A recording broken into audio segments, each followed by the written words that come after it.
우리가 이제 생활하다 보면은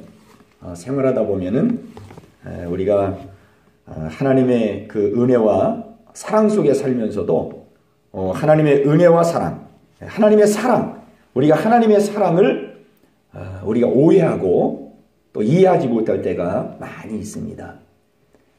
우리가 이제 말라기서에 보면은 하나님께서 그 말라기 선지자를 통해서 이렇게 말씀했습니다.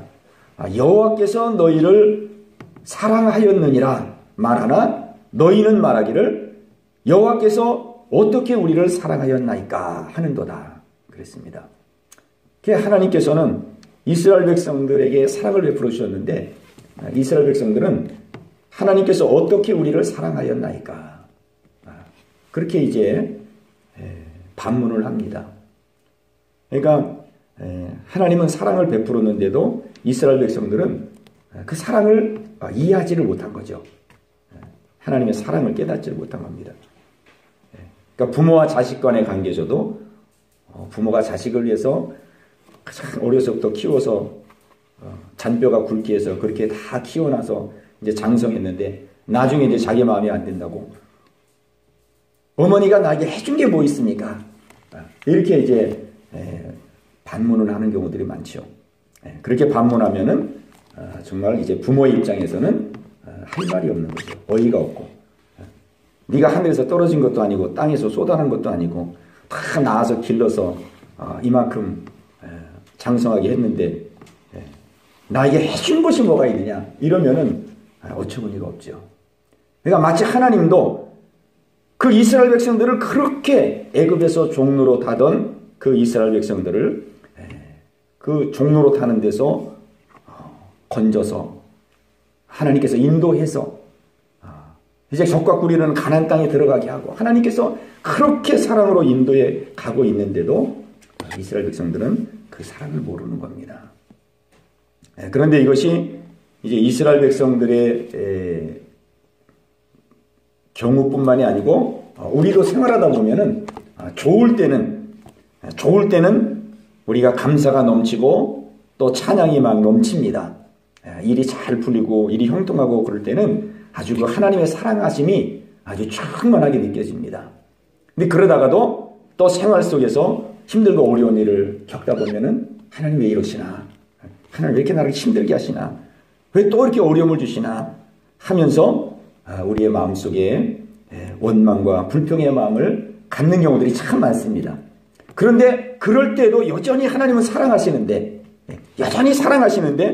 우리는 그 하나님의 사랑을 바르게 알지를 못하는 것이죠. 우리가 사람들도 이렇게 생활하다 보면은 그 사랑을 많이 입고 성장한 사람과 사랑을 입지 못하고 성장한 사람들이 많이 틀립니다. 어려서부터 이제 사랑을 많이 받고 자라는 사람들은 그 상대방이 관심을 갖고 또 이렇게 사랑을 베풀어 주면은 그 사랑을 잘 받아들입니다. 잘 받아들여요. 그런데 그 사랑을 많이 받아보지 못한 사람은 상대가 배려를 해주고 친절을 베풀고 그러면은 그 사랑을 잘 받아들이지 못합니다. 저 상대가 왜 이렇게 나에게 친절을 베푸나? 왜 이렇게 나에게 저렇게 관심을 갖지? 왜 이렇게 나에게 주고 또 주고 왜 저럴까? 막 마음속에 의심을 하고 또 경계도 합니다. 그리고 또 어떤 때는 저 상대가 저렇게 주다가 또 나로부터 뭘 또 얻어가려고 저렇게 저런 일을 하나 이런 생각도 하고 그럽니다. 그러니까 순수하게 그 사랑을 받아들이지 못하는 거예요. 그러니까 문제는 누구에게냐면 나에게 있는 거죠. 내가 그 상대의 친절과 상대의 그 관심과 사랑을 내가 순수하게 받아들이지 못하는 그 나에게 문제가 있는 겁니다.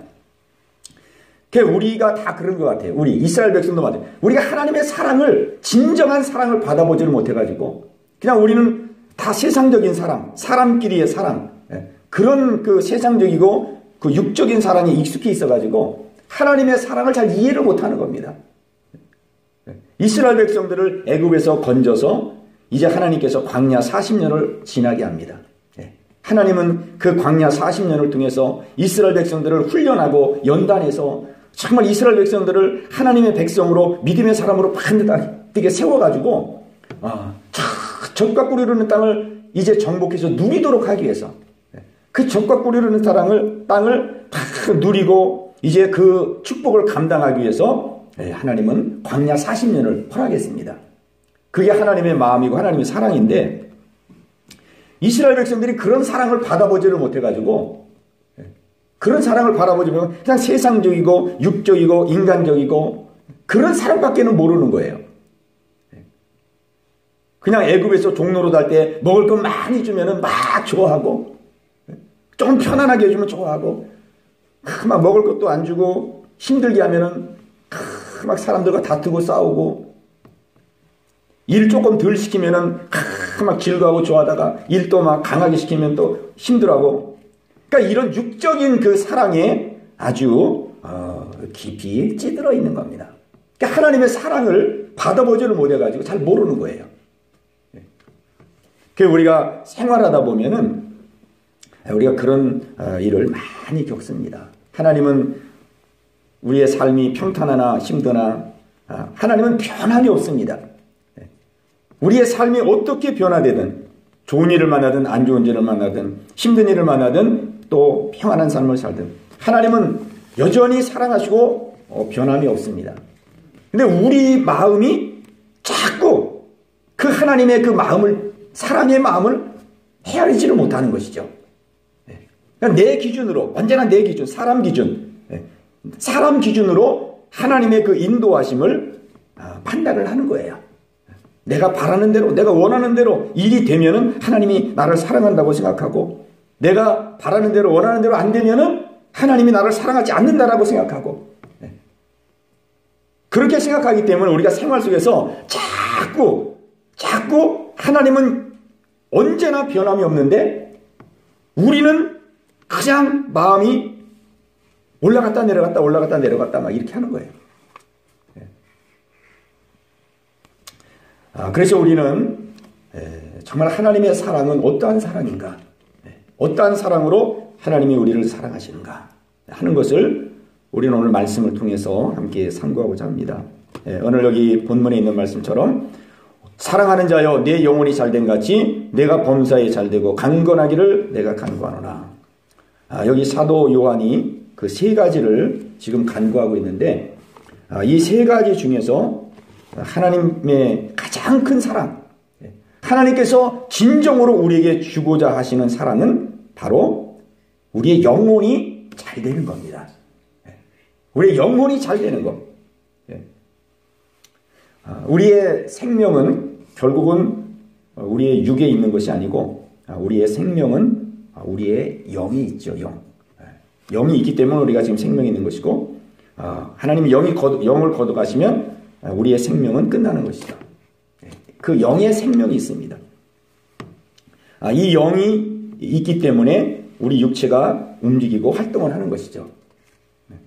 그래서 이 세 가지를 지금 사도 요한은 하나님 앞에 간구하고 있지만은 이 세 가지 중에서 가장 하나님의 놀라운 축복, 가장 큰 하나님의 사랑은 바로 우리의 영혼을 잘되게 해주시는 것.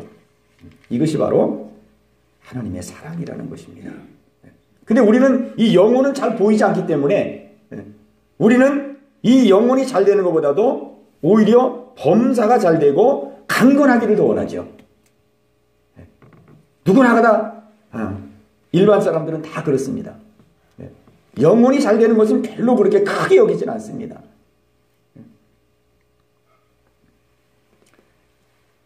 범사가 잘 되고 범사가 그냥 척척척 이루어지고 잘 풀리고 그 다음에 건강하게 되고 이것을 원하는 것이죠. 그런데 우리 하나님은 그것보다도 우리의 영혼이 잘 되기를 원합니다. 영혼이 잘 되면은 사실은 이 두 가지는 그냥 따라오는 겁니다. 영혼이 잘 되면 그 영혼이 잘됨 속에서 범사도 잘 되고 강건하게 되는 이런 축복이 따라오는 것이죠. 이 영혼이 잘 된다는 것은 다른 말로 하면은 우리의 그 속사람이 예수 그리스도의 그 마음을 입는 겁니다. 그리스도의 형상을 입는 겁니다. 하나님의 형상을 회복하는 것이죠.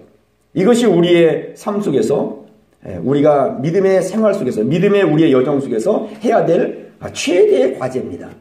우리가 살아가는 삶의 과정은 이제 성화의 과정인데, 그 성화의 과정 속에 우리가 힘쓰고 애쓰는 것은 예수님의 형상을 입는 것, 또 예수님의 마음을 입는 것, 그리스도의 형상을 덧입어서 이 땅에서 그리스도의 향기를 바라는 것, 이것이 우리가 해야 될 평생의 과제요, 기도 제목이요, 숙제인 것이죠. 그래서 하나님은 우리의 생활 속에서 가장 먼저 이 은혜를 허락해 주시고, 이렇게 우리의 영혼이 잘 되고 우리의 영혼이 강건해지도록 하나님은 늘 우리를 인도해 가십니다. 우리가 욥을 보면은 욥이 많은 고난과 역경을 경험하게 되는데, 우리가 야고보서 그 5장 11절에 보면은, 야고보서 5장 11절에 그 욥의 그 고난과 그 고통의 과정들을 다 이렇게 인도하시는 하나님께서 뭐라고 말씀하냐면은, 야고보서 5장 11절에 보라, 인내하는 자를 우리가 복되다 하나니 너희가 욥의 인내를 들었고 주께서 주신 결말을 보았거니와 주는 가장 자비하시고 긍휼히 여기시는 이시니라 그랬습니다. 저는 이 말씀을 보면서 욥이 엄청난 고난을 당했는데, 욥이 자식 10명이 한순간에 다 죽었잖아요. 한 명의 자녀도 아니고 10명의 자녀가 그냥 어느 날 다 죽었습니다. 다 죽었어요. 그런가 하면은 그의 한평생 가지고 있었던 모든 소유들을 또 다 잃어버리고 맙니다. 하나도 남지 않고. 그리고 또 마지막에 가서는 자기의 몸마저 악창이 들어가지고 기왓장으로 몸을 긁는 신세가 됩니다. 그런가 하면은 아내도 당신 욕하고 당신 하나님을 이래도 믿겠느냐, 저주하고 죽으라. 그리고 그 아내까지도 이제 떠나게 됩니다. 이렇게 해서 욥은 아주 연단 중에서도 아주 극심한 연단과 훈련을 받게 됩니다. 그런데 그 훈련의 과정을 통해서 욥은 또 귀한 것을 깨닫게 되죠. 그가 이제 이 연단을 받기 전까지는 내가 뭐 믿음도 좋고 자식도 잘 키우고 또 구제도 많이 하고 사랑도 많이 하고 뭐 흠잡을 데가 없는 아주 자기 믿음에 대한 아주 자부심이 대단했습니다. 그런데 그것이 이제 그의 그 심령 깊은 속에 그게 이제 자기 의가 돼가지고, 그 하나님이 보실 때는 그 욥이 정말 오게티라고 모든 것을 다 갖추었는데, 하나님이 보실 때는 그 잘 믿는 그 믿음이 그 욥의 마음, 그 깊은 욥의 내면 속에 잠재된 그 깊은 속에는 의가 있는 것을 하나님 보신 겁니다. 그래서 그것을 마저 뽑아주시고 해결해 주셔서 정말 오게티가 아니고 정말 옥이 되어서 하나님의 영광을 드러내고 하나님의 놀라운 통로로서의 복된 삶을 살게 해주기를 원했던 거죠. 그래서 이제 고난이 시작된 겁니다.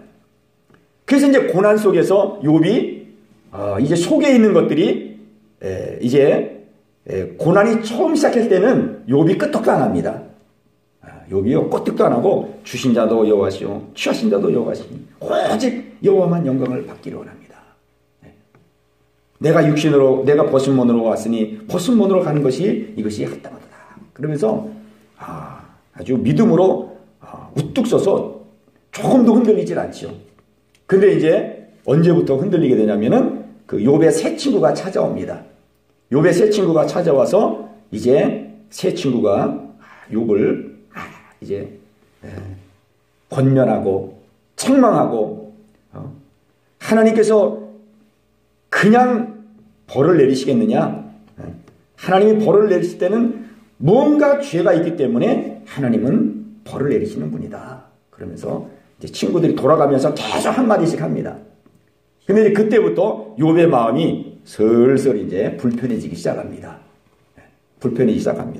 아니, 친구들이 위로하러 왔다 그러는데, 어떻게 된 친구들이 저렇게 꼬챙이 같이 그냥 아픈 마음 찌르고 또 찌르고 또 찌르고 어떻게 저럴 수가 있나 그러면서 이제 슬슬 이제 마음이 힘들어지기 시작하면서 나중 가면 이제 원망 불평이 막 나오죠.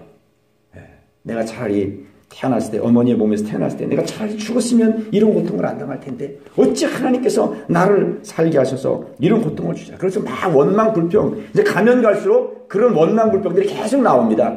욥기 뒤로 갈수록. 그러면서 이제 욥의 그 마음속에 잠재되어 있던 그 감추져 있던 자신의 그 내면의 본 모습이 자꾸 이제 표출되는 거예요. 근데 하나님은 그것을 보라고 또 이런 고난을 허락한 겁니다. 그걸 끄집어내려고 그 속에 있는 거. 그래서 이제 결론적으로는 그 하나님께서 그 욥의 의를 이제 발견케 하시고 깨닫게 하시는 데까지 인도해 가시죠. 그걸 깨닫는 것은 언제 깨닫느냐면은 이제 욥기 38장 이하로 가보면은 하나님께서 욥에게 계속 이제 직접 하나님이 나타나 가지고 이제 하나님이 질문을 던집니다. 거기 질문에 77가지에 해당하는 질문을 계속 던집니다. 내가 이 땅을 창조할 때에 너는 어디 있었느냐? 그러면서 욥이 도저히 대답할 수 없는, 네가 악어의 밥을 먹일 수 있느냐? 네가 뭐 하늘에 무슨 번개를 네가 낳았느냐? 네가 삼라만상의 이 모든 생물들을 네가 먹일 수 있느냐? 네가 경영할 수 있느냐? 그렇게 이제 77가지 이상의 질문을 계속. 근데 그 질문을 들으면서 욥의 마음이 조금씩 녹아집니다. 왜 녹아지냐면은 자기는 지금 자기 믿음이 대단한 줄 알았는데 하나님이 하시는 그 엄청난 일들을 들어보니까 하나님은 우주를 홀로 창조하시고 이 우주 속의 모든 것을 운행하시고 모든 것을 섭리하시는 그 하나님의 역사를 들어보니까 자꾸 기가 죽는 거예요. 기가 죽는 거예요. 야, 나는 내가 한 것이 대단하고 내 믿음이 대단하고 그런 줄 알았는데 정말 나는 아무것도 아니구나. 하나님 앞에 내놓을 것이 아무것도 없구나. 그러면서 나중에 가면은 이제 입을 막고 주여 내가 할 말이 없나이다. 그러면서 죄를 이제 뒤집어 쓰고 회개하게 되죠. 그 회개를 통해서 욥은 자신의 의를 발견하고 자신의 의를 내려놓게 됩니다. 그리고 겸손한 자가 됩니다. 그래서 욥은 정말 옥의 티가 아니고 정말 보화와 같은 그런 하나님의 믿음의 사람이 되게 되는 것이죠. 오늘 하나님은 이 은혜를 놀랍게 귀하게 여기는 것이고 하나님은 이 은혜 주신 것을 여기 이 야고보에서 주는 가장 자비하시고 긍휼히 여기시는 이시다 그랬습니다. 이 하나님께서 그의 마음속에 있는 삐뚤어지고 잘못된 그 티끌과 같은 거 그거 깨닫고 그거 발견케 하시고 그거 해결해 주시는 그 하나님의 은혜가 가장 자비한 것이고 가장 긍휼히 여기시는 것이다.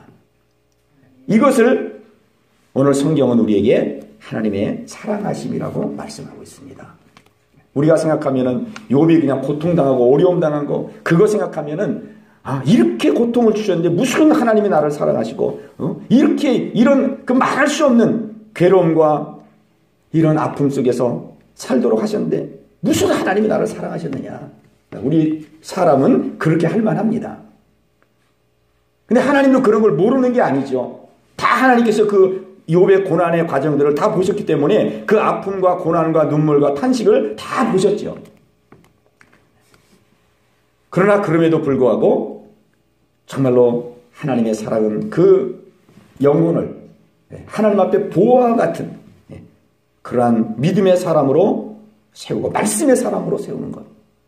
그래서 하나님이 예비한 모든 복을 다 주고 싶은 마음, 그 예비된 모든 복을 주셔서 그거를 그 복의 주인공이 되게 하고 그 복을 누리게 하고 나누게 하는 자리까지 가게 하시려고 하시는 것이 이것이 바로 하나님의 마음이라는 것이죠.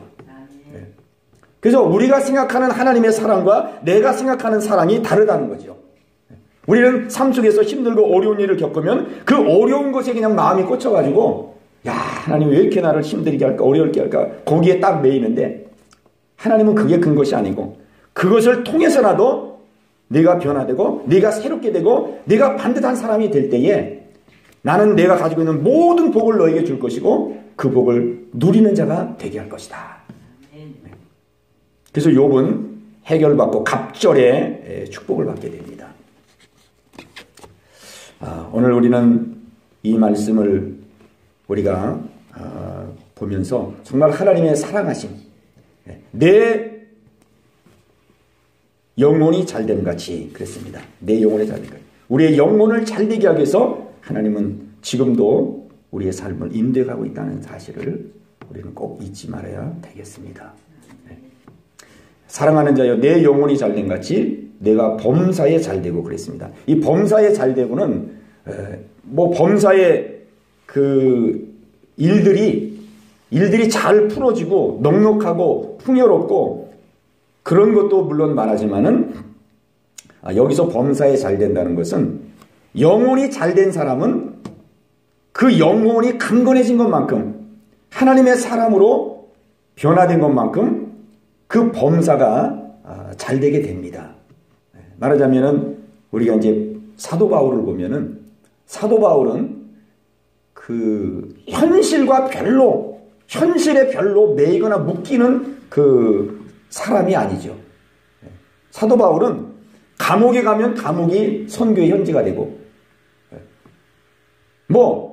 어디에 있든지 손이 결박을 당해서 재판을 받으러 끌려가면 끌려가는 그 자리가 사도 바울은 또 그 자리가 놀랍게 그 하나님의 그 영광을 선포하고 하나님의 그 영광을 드러내는 자리가 됩니다. 그래서 그는 고백하기를 내게 능력 주시는 자에서 내가 모든 것을 할 수 있느니라. 그게 범사가 형통하는 거거든요. 그는 능력 주시는 자에서 모든 것을 할 수 있기 때문에 현실이 별로 관계가 없는 거예요. 자기하고.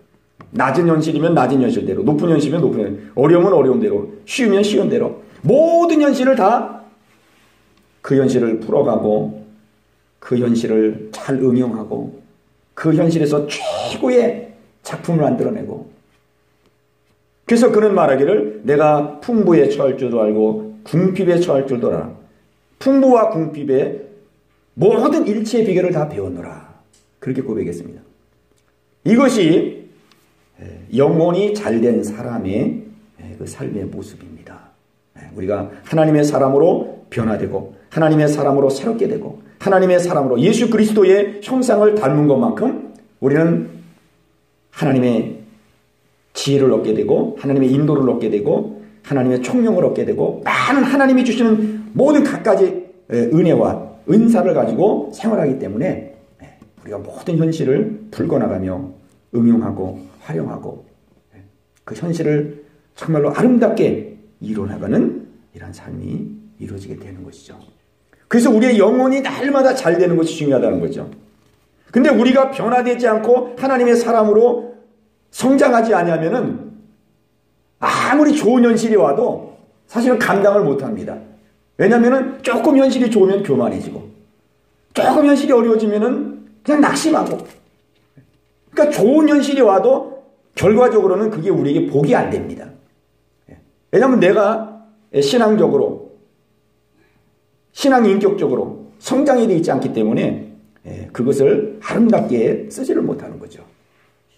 마치 솔로몬과 같이 하나님이 부족함이 없는 모든 것을 주었지만은 그가 갖춰져 있지 않다 보니까 오히려 교만하게 되고 이방신을 섬기게 되고 타락하게 되고 하는 것처럼.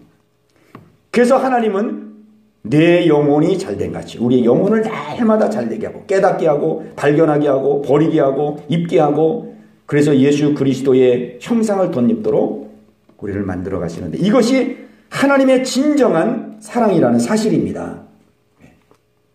오늘 하나님은 우리에게 이 사랑을 날마다 공급하고 계십니다.